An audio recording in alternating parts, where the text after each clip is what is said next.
چھپا کے, اپنی پہچان چھپا کے آپریشن کرنا پڑتا ہے, کوئی حقیقت کو سامنے لانا پڑتا ہے, تو اس میں تو ظاہر ہے دونوں طرح کے ریئیکشنز ہو سکتے ہیں نا, کہ سامنے والا ہو سکتا ہے ڈر جائے کیمرہ دیکھ کے, لیکن اب اتنا ہو چکا ہے کیمرہ, یہ چھاپے اور فیبریکیٹڈ چھاپے, مطلب ایسے پروگرامز بھی ہیں کہ مطلب کرائم کے شوز کا میں بتا رہی ہوں نا, کہ ایسے بھی شوز ہیں کہ جس میں جان بوجھ کے چھاپے مارے جاتے ہیں, یہ سوچ کے کہ یہاں سے جو کچھ برآمد ہوگا اس میں ہمارا بھی حصہ ہوگا, میڈیا کا بھی, میں مطلب بتا رہی ہوں آپ کو.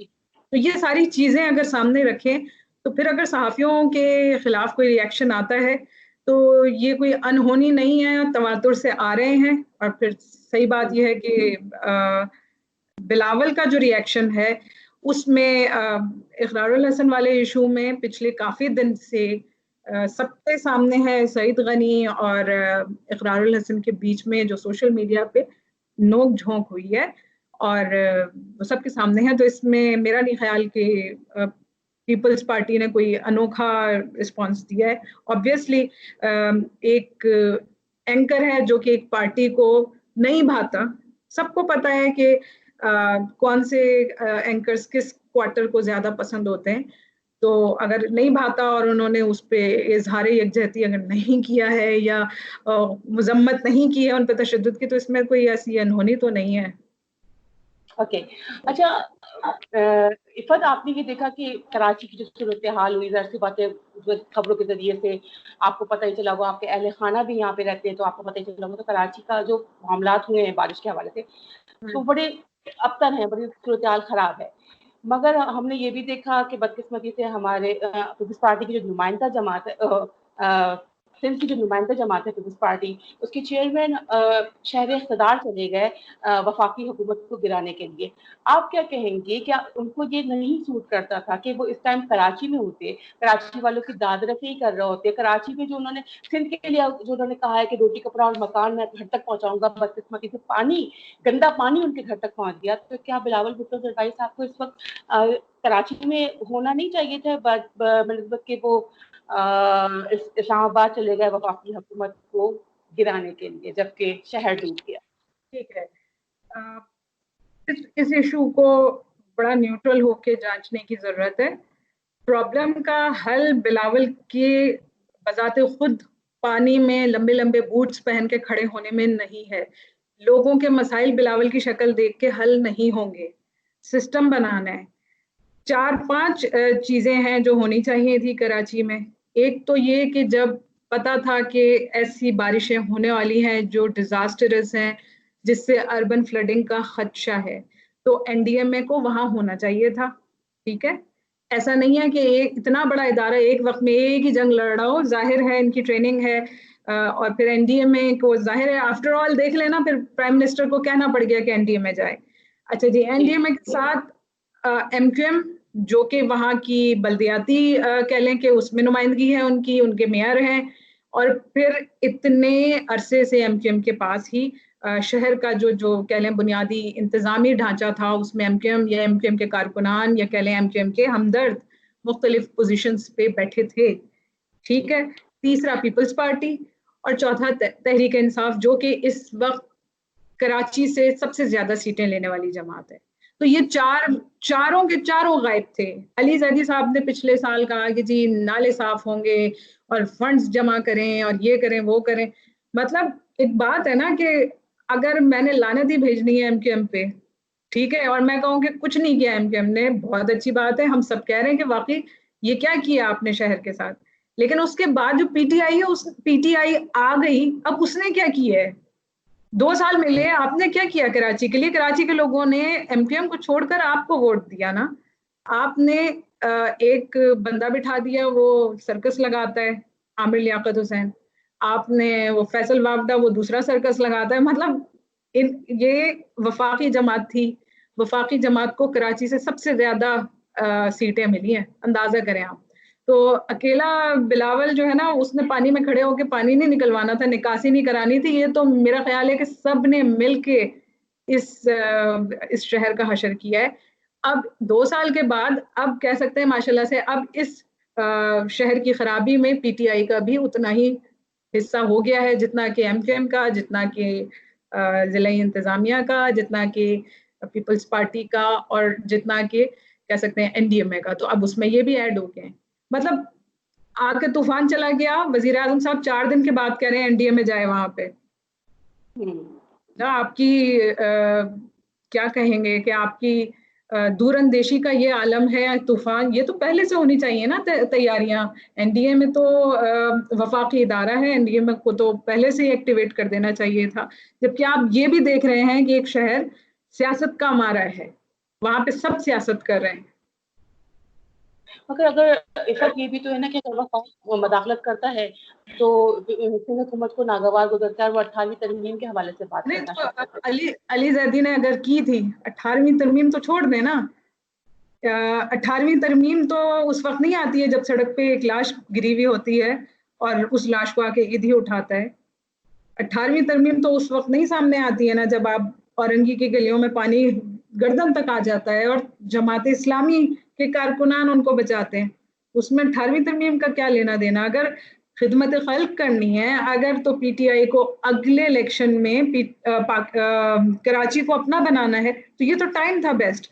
ریسورسز کیا کم ہے؟ پی ٹی آئی کے جتنے آپ بتائیں, ان کی کور کمیٹی ہے, جو جتنے کچن کیبنٹ ہے پی ٹی آئی کی, ان کے پاس پیسے کم ہیں. ان کے آپ نے ابھی دیکھا نا, صرف مشیروں کے اتنے آپ نے اثاثے دیکھ لیے, تو مشیروں کے بعد وزیروں کے کتنے ہوں گے؟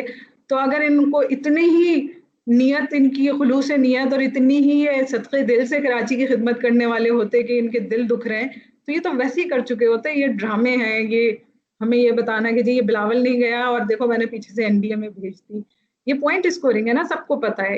یہ ڈرامے آج کے نہیں ہیں. اچھا, ایف اے ٹی ایف کا واقعہ, ایف اے ٹی ایف کی صورتحال آپ کے سامنے ہے. ہاں, حکومت اس وقت بڑی سیریس کے ساتھ کام بھی کر رہی ہے, پر افسوس کے ساتھ کہنا پڑتا ہے کہ اپوزیشن نے یہ کہا ہے کہ ہم جا کے ایف اے ٹی ایف سے جا کے حکومت وقت کی شکایت کریں گے. بلاول صاحب کی پریس کانفرنس بھی آپ نے دیکھی, احسن اقبال صاحب نے بھی کہا کہ ہم امریکہ سے بھی شکایت کریں گے, ایف اے ٹی ایف سے کریں گے.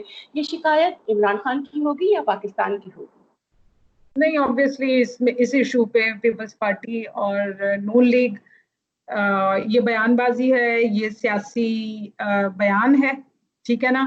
انہوں نے کرنا ہوتا تو یہ اسمبلی میں بل ہی پاس نہ ہونے دیتے. سینٹ سے بھی بل پاس ہوئے ہیں, قومی اسمبلی سے بھی ہوئے ہیں, تو پارلیمنٹ سے آبویسلی اپوزیشن کا سہارا تھا تبھی حکومت کر پائی ہے. جبکہ آپ یہ دیکھیں کہ مخالفت کتنی ہوئی ہے.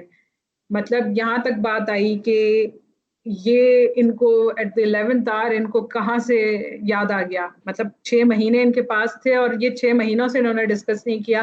جیسے ہی سر پہ آئی تاریخ 5-6 اگست کی, ویسے ہی انہوں نے پاس بل جو ہے وہ سامنے لیا اور پھر پاس کرایا. تو جو سبسٹینشل جو ہوتا ہے نا قدم اٹھانا, تو اس سے دیکھتے ہیں نا. اب یہ تو بیان بازی ہے کہ ہم اس کو مطلب شکایت ہی کیا کریں گے. ان کی ایما پر کہہ لیں یا ان کی تھپکی سے ہی تو وہ بل پاس ہوئے ہیں. تو اب دوسرا یہ کہ بیان میں آپ یہ بھی دیکھیں کہ بلاول نے بھی کہا ہے, شیری رحمان نے بھی یہ بیان دیا ہے, اور احسن اقبال کا بھی بیان سامنے آیا ہے کہ پاکستان کے لیے کسی بھی قسم کی اگر کوئی قانون سازی ہوتی ہے, یہ بل ہوتے ہیں, یہ کوئی بھی ایشو جو پاکستان کے لیے ہے, تو اس میں تو اپوزیشن نہیں اپنا یعنی مخالفت نہیں کرے گی, اور ایسا ہی ہوا بھی. تو اگر ایسی کوئی بات, ایسا بیان, ویسے میری سوری ٹو سے میری نظروں سے نہیں گزرا, لیکن اگر ایسا بیان دیا ہے تو میرا خیال ہے وہ ظاہر ہے ان کو اپنے ووٹرز کو بھی تو منہ دکھانا ہے نا کہ ہم مخالفت کر رہے ہیں, کچھ کہیں نہ کہیں کر رہے ہیں. اچھا, یہ جیسے 5 اگست قریب آ رہی ہے, گزشتہ 5 اگست کو آپ نے دیکھا کہ بھارت نے مقبوضہ کشمیر کی جو ایک حیثیت تھی اس کے اوپر حملہ کیا. اب اس سال 5 اگست پہ بھارت کے وزیر اعظم مودی صاحب رام مندر کا افتتاح کرنے جا رہے ہیں. آپ کیا کہیں گے اس بات سے کہ جبکہ ہندوستان اپنے آپ کو ایک جمہوری ملک بھی کہتا ہے, سب سے بڑی جمہوریت بھی کہتا ہے, اور اس کا وزیر اعظم باقاعدہ جا کے رام مندر کا باقاعدہ جا کے افتتاح کریں گے, تو کیا یہ سیکولرزم کے منافی نہیں ہوگا؟ کیونکہ وزیر اعظم جو ہوتا ہے وہ قوم کا سرپرست ہوتا ہے, اور اس ملک میں وہ خود بھی یہ کہتے ہیں کہ ہمارے ملک میں سب سے زیادہ مسلم رہتے ہیں, اور اس 5 اگست پہ, گزشتہ 5 اگست پہ یہ اقدام, اس 5 اگست پہ یہ اقدام, اس پہ آپ کا کیا تبصرہ ہوگا؟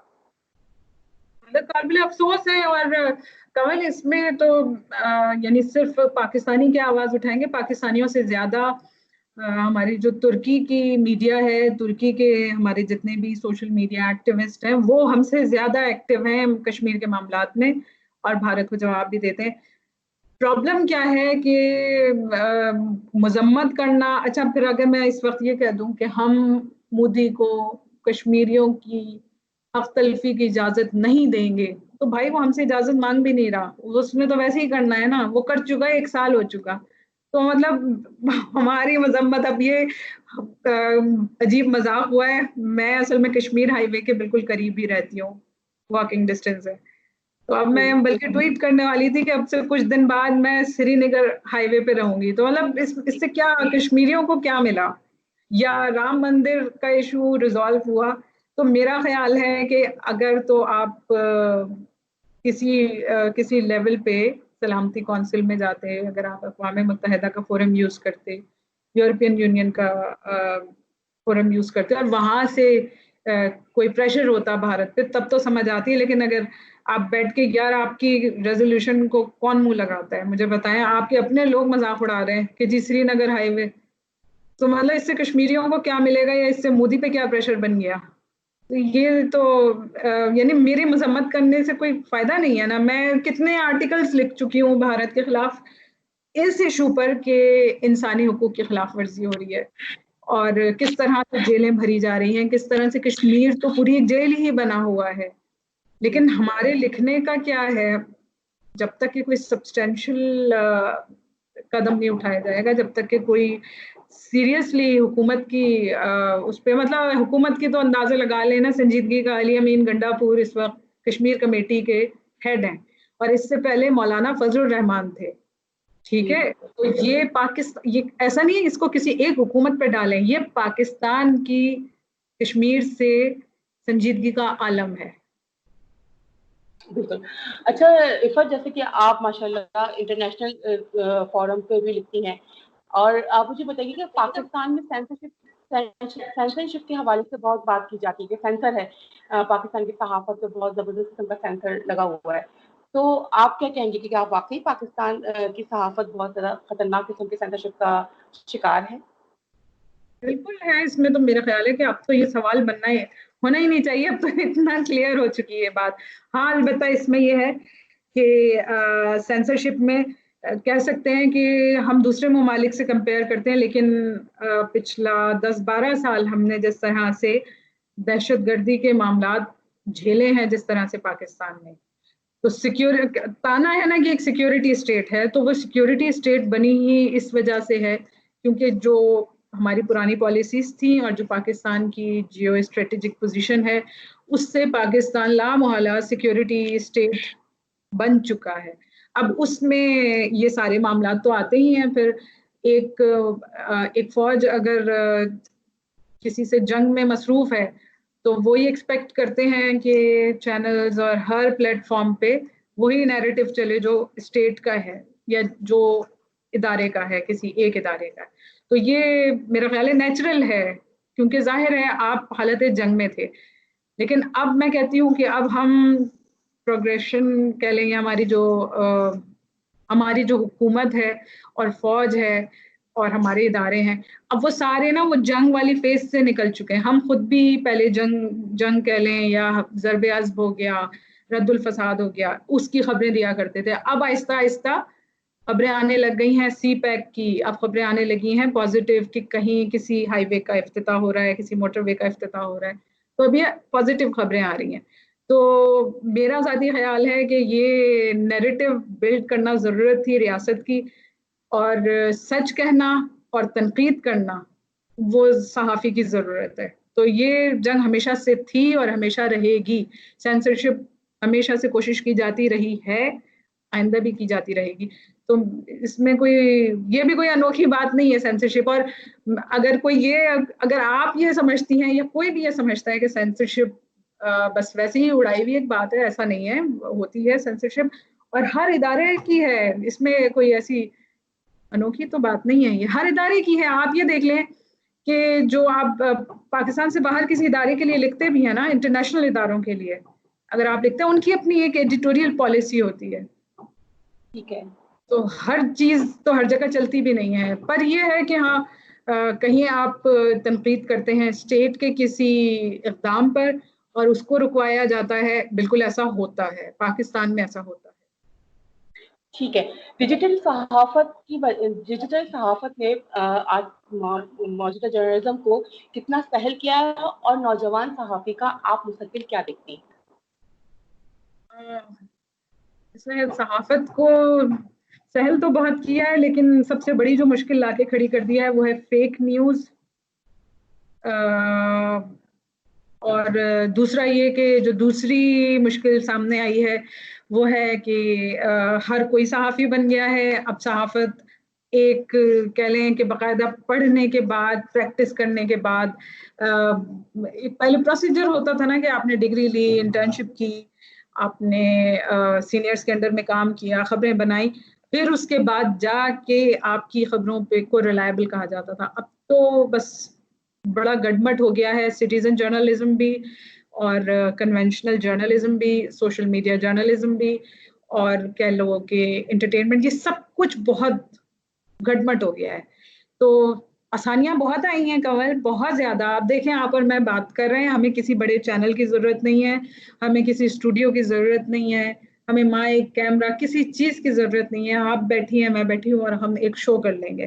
اور ہو سکتا ہے ہم مل کر کوئی ایسا شو کریں گے جس میں ہم حکومت کی کرپشن کی سٹوریز ہوں, یا اس میں کوئی پاکستان کا چھپا ہوا ہیرا ہے, کوئی ہیرو ہے پاکستان کا کوئی پازیٹیو آسپیکٹ ہے جو ابھی تک میڈیا نہیں دکھا سکا, کیونکہ میڈیا پہ اتنی خبروں کی بھرمار ہوتی ہے کہ اس میں ہر خبر نئی جگہ لے پاتی. تو یہ کتنی اچھی بات ہے, یہ سہل ہوا ہے کام. لیکن جو مشکل ہوئی ہے وہ یہ کہ اب آپ جج نہیں کر سکتے کہ یہ صحافی اوتھینٹک ہے کہ نہیں ہے, یہ خبر اوتھینٹک ہے کہ نہیں ہے. اور کبھی کبھی تو بڑے بڑے صحافی پروپیگنڈے کی نظر ہو جاتے ہیں. جی, تھینک یو سو مچ عفت, آپ نے اتنی گہما گہمی, عید کی گہما گہمی میں, اور ماشاء اللہ خاتون خانہ بھی ہیں, آپ نے مجھے اتنی تفصیل کے ساتھ وقت سے نوازا. میری خواہش ہے کہ جیسے رہ جا رہی ساری, میں آپ کی اگلی مرتبہ بھی زحمت دوں گی, تو مجھے خوشی ہوگی کہ آپ دوبارہ میری دعوت کو قبول کریں گے. بہت شکریہ. Thank you. Thank you. اللہ حافظ. اللہ حافظ.